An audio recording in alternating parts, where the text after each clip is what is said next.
전국 코코 듣다 보면 쌓이는 부동산 지식 전국 코코 코코.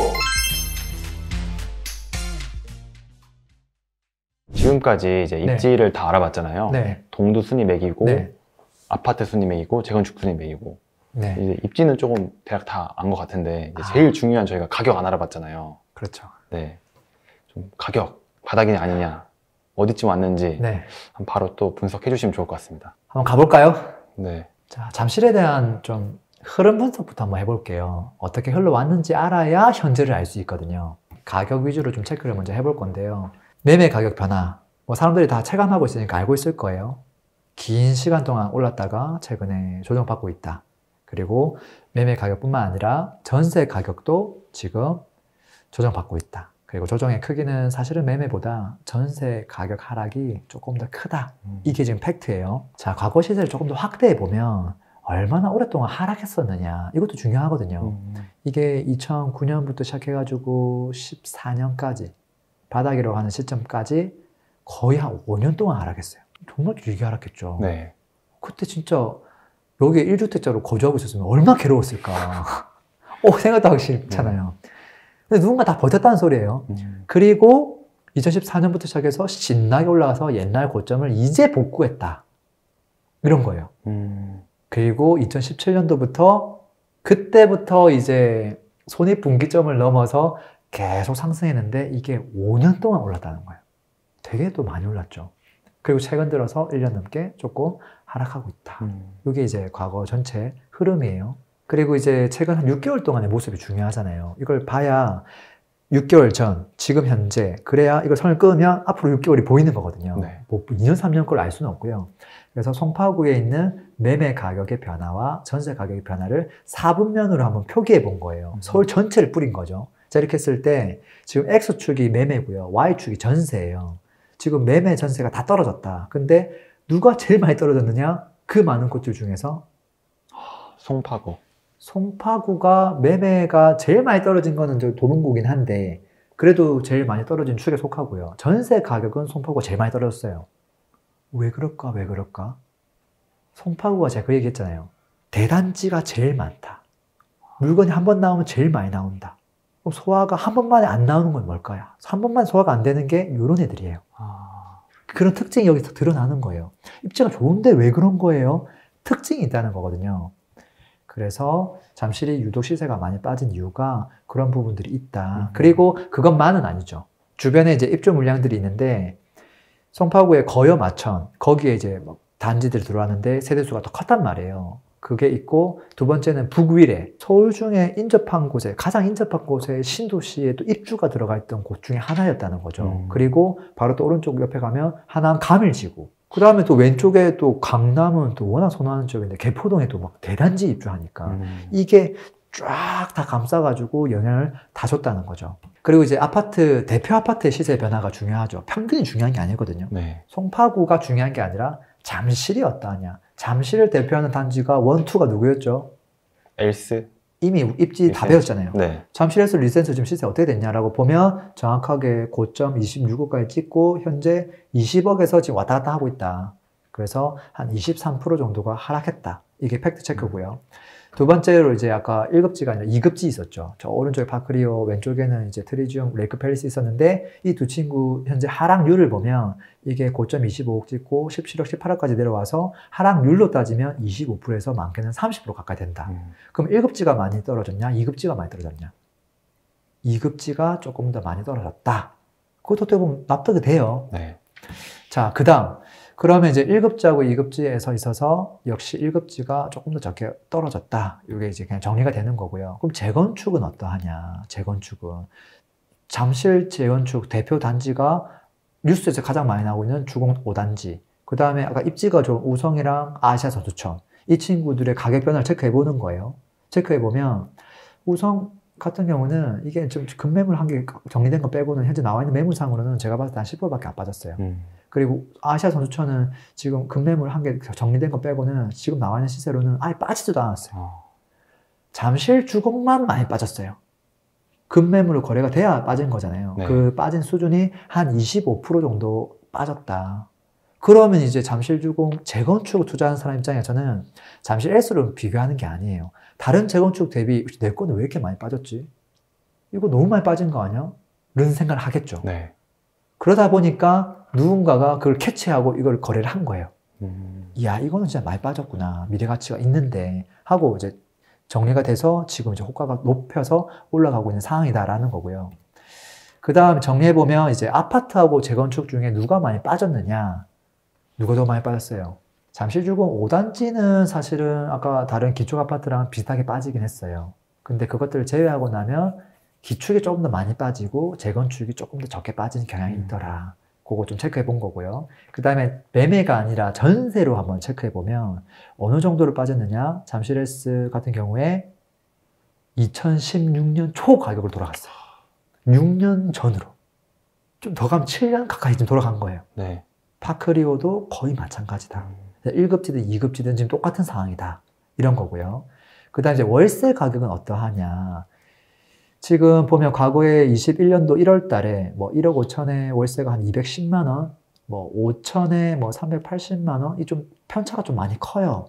좀 애매하긴 한데, 이게 최근에 이제 모습을 보면 3억에 230, 과거 한 200만 원 정도 하는 것보다는 그래도 좀 더 올라오지 않았나는 생각을 좀 하기는 하고요. 그 다음에 이제 그냥 비교 대상으로 저기 부산 해운대에 있는 우동에 있는 아파트랑 갖고 왔어요. 그 친구하고 한번 비교해보면 거기도 2020년 10월 달에 뭐 1억에 월세가 175만 원 하던 게 지금 3억 5천에 235만 원 했거든요. 거래가. 그러니까 지방도 지금 월세는 되게 많이 올랐다는 거고요. 반면에 잠실에서는 지방보다 오히려 많이 오른 건 아니다. 오르긴 올랐는데 여러 가지 이유가 있겠죠. 이제 그런 부분들도 한번 체크해 본 거고요. 그 다음에 이제 매매 전세를 이제 서머리에 보면 매매 가격은 이게 2019년 초 가격으로 돌아갔다. 전세 가격은 16년 가격으로 돌아갔다. 그 다음 매매 가격은 심리, 특히 이제 금리 영향을 받으면서 좀 많이 빠진 부분이 있고, 전세 가격은 심리 플러스 입주 물량, 공급에 대한 영향으로 빠진 부분들이 있더라. 그래서 오히려 전세 가격이 좀 더 많이 빠진 게 아닌가 하는 생각하고요. 아까 공급 어디가 많았는지도 한번 좀 정리를 해줬고요. 앞으로 이제 전세 가격은 어떻게 될까? 물론 매매가가 어떻게 될까도 궁금하긴 한데 전세가도 중요하기 때문에 네. 전세가를 제가 먼저 얘기하려고 하는 거거든요. 전세 가격은 공급 플러스 금리에 의해서 결정된다고 저는 보거든요. 심리가 아니에요. 공급 플러스 금리예요. 둘 다 객관적인 지표가 존재하는 거예요. 매매 가격은 심리에 의해서 내가 2억 다운 시킬 수도 있고 그냥 그걸 살 수도 있는데 전세는 그렇게 움직이지 않거든요. 그래서 이 두 가지 요인을 봐야 되는데 먼저 금리를 놓고 보면 지금 고점 찍고 약간 내려갈 가능성이 이제는 존재하죠. 앞으로 1, 2년 동안 봤을 때. 네. 그래서 금리는 이제는 오히려 전세 가격 입장에서는 플러스 요인이다. 미래의 부분은. 근데 공급은 어떠냐? 공급은 지금 강동구도 좀 봐야 되고 또 강남구도 봐야 되고 송파구도 봐야 되고 가까운 곳은 다 봐야 돼요. 네. 봤을 때 강동구는 2023년에 공급은 좀 적지만 2024년에 공급이 많아요. 그래서 야 이거 애매하다. 많은 것도 아니고 적은 것도 아니고 오케이 패스. 강남구는 공급이 압도적으로 많아요. 그래서 직격탄을 무조건 맞겠구나. 이 마이너스 요인. 그 다음에 송파구 그 주변 요인 자체가 송파구는 별로 없는데 강남구가 많기 때문에 공급은 마이너스구나. 그러면 지금 플러스랑 마이너스가 혼재하죠. 네. 그래서 그냥 요청하면 낮은 금액으로 또 계속 보합으로 가겠구나. 그런 생각도 들어요. 송파구 입장에서. 매매가는 어떻게 될까? 매매가는 이거는 그런 공급 물량보다 심리가 훨씬 중요하거든요. 근데 지금 심리가 얼어 있잖아요. 네. 금리도 여전히 높고. 그래서 이게 얼마큼 빨리 내려가냐 중요한데 빨리 내려간다는 보장이 없잖아요. 그렇기 때문에 이 심리가 되게 천천히 움직일 거라고 저는 생각하거든요. 그래서 계속 약세 내지 보합으로 갈 가능성이 높겠구나. 그런 생각하고요. 이게 만약에 변수가 된다면 진짜 예상치 못했던 그런 급속도로 금리를 낮추면 그러면 좀 다를 수 있겠죠. 근데 이건 우리가 예상할 수가 없으니까 그냥 이거는 좀 특별한 변수로 남겨두죠. 형님 근데 약세 또는 보합으로 간다는 네. 게 네. 뭐 바닥을 다지고 있다. 네. 뭐 이렇게 보면 될까요? 얘가 잘하면 보합, 네. 재수 없으면 조금 더 빠진다 이 말이죠. 조금씩 더 빠질 수 있다는 소리죠. 근데 보합도 충분히 가능성이 있고 그 사이쯤에 있다는 거죠. 자, 가격 한번 비교해 볼까요? 가격 비교가 너무 중요하거든요. 잠실하고 제가 대전 둔산동에 있는 대장 아파트 비교해봤어요. 자, 대전에 있는 대장 아파트랑 잠실 엘스랑 두 개 중에 하나를 제가 무료로 줄게요 하면 피디님 뭐 받으시겠어요? 당연히 잠실 받아야죠. 왜? 서울이잖아요. 그렇죠. 네. 아마 10명 중에 9명, 10명 중에 10명 그렇게 대답할 거예요. 네. 근데 잠실은 33평을 주는데 네. 대전의 대장은 50평대를 줄게요. 네. 라고 하면 고민해 볼 수 있지 않아요? 그러면 이제 더 비싼 거 그렇죠. 받을 것 같아요. 그래서 제가 지금 크루바 57평이랑 잠실에서 33평을 비교해 본 거예요. 두 개 가격을 비교해 보면 이렇게 큰 평수랑 비교를 해도 잠실에서가 비쌌어요. 항상. 단 한 번도 크루바가 얘를 이겨 본 적이 없어요. 근데 지금 어떻게 됐죠? 약간 이겼네요. 이겨버렸어요. 말이 안 되거든요. 이게 무슨 말이에요? 잠실에스가 저평가되었거나 크로바가 고평가되었거나 그리고 나머지 한 가지 케이스가 뭐냐면 크로바가 지금 고평가되어서 앞으로 쫙 하락을 해야 되는데 조만간 하락한다. 그러니까 이거 하락하고 나면 다시 잠실에스랑 제자리 그 간격을 유지하기 때문에 잠실에스도 지금 딱 적정한 시세다. 이렇게 해석할 수도 있어요. 해석을 어떻게 하냐에 따라 다르긴 한데 어쨌든 잠실이 그렇게 고평가됐다는 건 아닌 거예요. 중요한 건. 또 하나 더 볼까요? 네. 자, 부산 우동이랑 비교해보죠. 부산 해운대에서 제일 입지가 좋다고 얘기하는 우동의 해운대 아이파크. 그 다음에 센텀에 있는 대우 월드마크 센텀. 둘 다 진짜 끝판왕이거든요.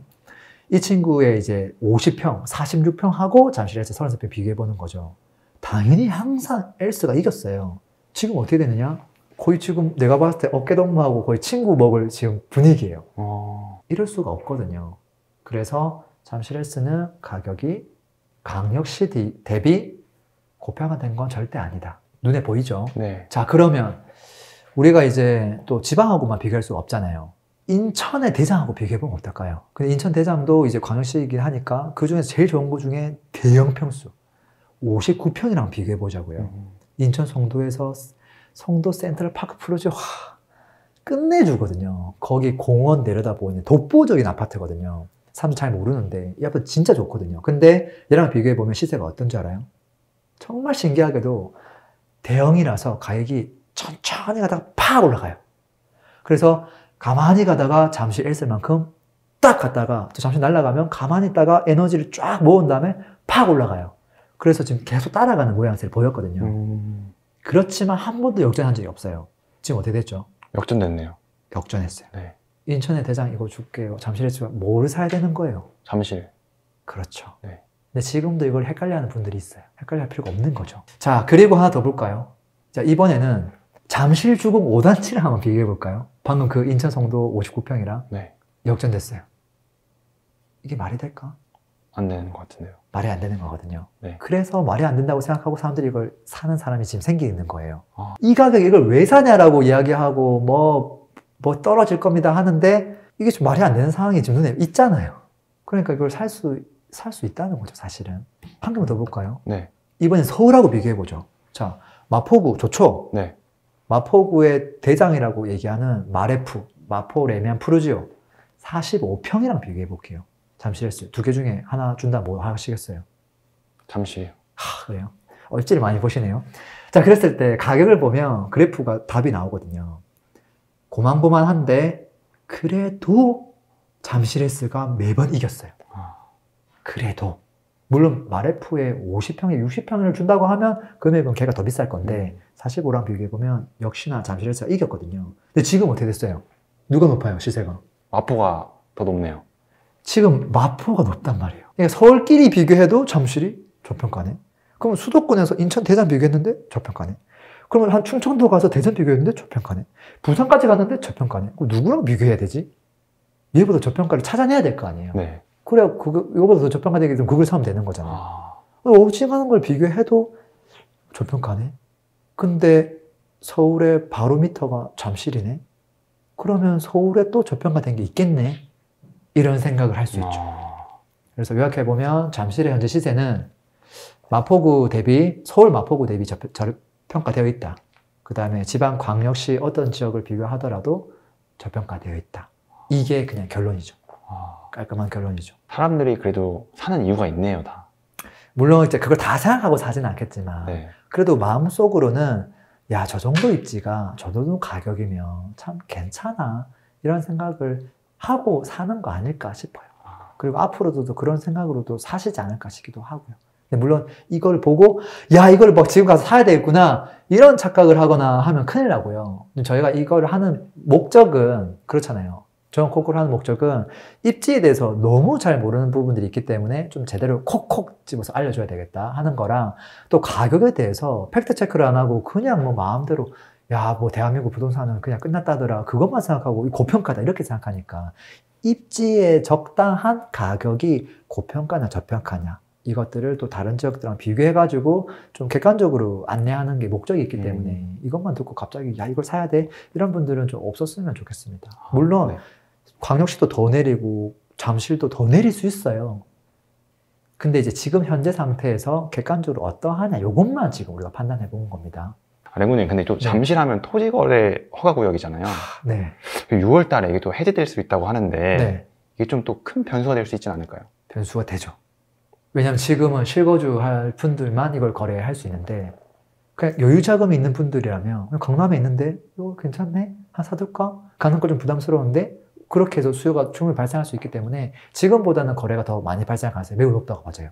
물론 거래가 발생해서 올라가냐 이걸 장담은 없는데 분명히 거래는 늘어나겠구나. 그건 있죠. 거기서 치고받고 하다가 누가 이기냐 이걸 이제 지켜보면 되는 거죠.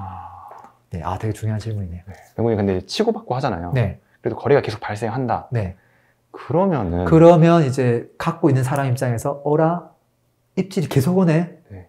그러면 물건을 이제 안 내놓고 조금 버팅기고 금액을 좀 올려볼까? 올려볼까? 이거를 하기 시작하죠. 근데 그걸 누가 또 사주면은 이제 가격 움직이는 거고.